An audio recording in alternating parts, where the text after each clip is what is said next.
kulanti wacan oo wanaagsan daawadayaal soo dhawaada kuna soo dhawaada kanaalka qalbi Soomaali TV kuna soo dhawaada war cusub oo aan ka helayno fanaanka Khadarkeeyo oo ilaa hadda la sheegayo inuu ku xidhan yahay dalka Itoobiya gaar ahaan caasimadda dalkaas ee Addis Ababa balse daawada haddii ay tahay markii kuugu horeysay ee aad soo booqato kanaalka qalbi Soomaali TV fadlan nagu soo biir oo taaba calaamadda subscribe-ka kadibna taaba calaamadda jaliska ama gambaleelka inta kadib waxaad heli doontaa wararkii ugu dambeeyay iyo barnaamijyada xiisaha badan ee aan kanaalkan soo galino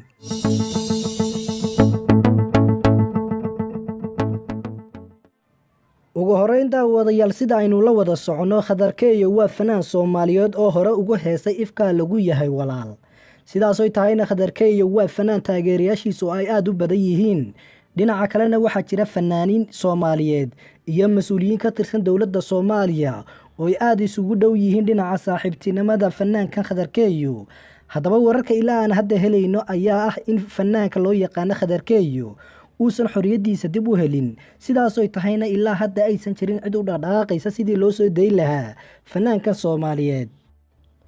laakiin daawadayaal geesta kalena waxaa jira fanaaniin Soomaali ah oo dawladda Soomaaliya ku eedeeyay inay ka aamusan tahay xaaladda fanaanka Khadarkeeyo uu ku sugan yahay sidoo kalena daawadayaal fanaaniinta qaarkood ayaa bulshada Soomaaliyeed gaar ahaan taageerayaasha Khadarkeeyo ku eedeeyay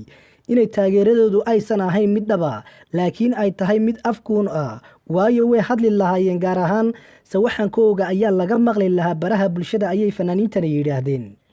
dhinaca kalena daawadayaal fanaaniinta Soomaaliyeed ee ka hadlay xaaladda Khadarkeeyo waxay kaloo eedeeyeen fanaaniinta Soomaaliyeed ee kale ee ka aamusay xaaladda Khadarkeeyo iyagoo ku sheegay inaysan ka hadlin xaaladda uu ku sugan yahay Khadarkeeyo haddaba fanaaniinta waxaa ka mid ah oo ugu horeeya fanaanka caanka ah isla markaana saaxiibka ugu dhow ee Khadarkeeyo waa fanaanka loo yaqaan Dayax Dal Nuurshe oo arinta Khadarkeeyo si adag oo miisaaman uga hadlay wuxuuna hadalkiisa ku bilaabay oo uu yiri xariga naxdinta le ee Khadarkeeyo ayaa ilaa hadda aan la soo sheegin meesha saxda ee uu ku dambeeyay iyo sababta saxda ee loo xidhay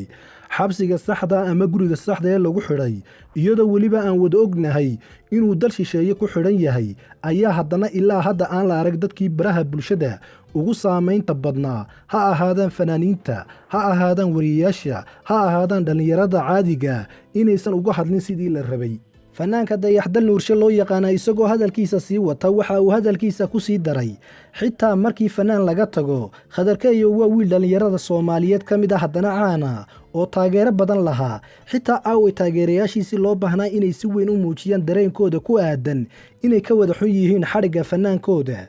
sidoo kale daawade fanaanka Dayax Dal Nuurshe loo yaqaan waxa uu hadalkiisa sii raaciyay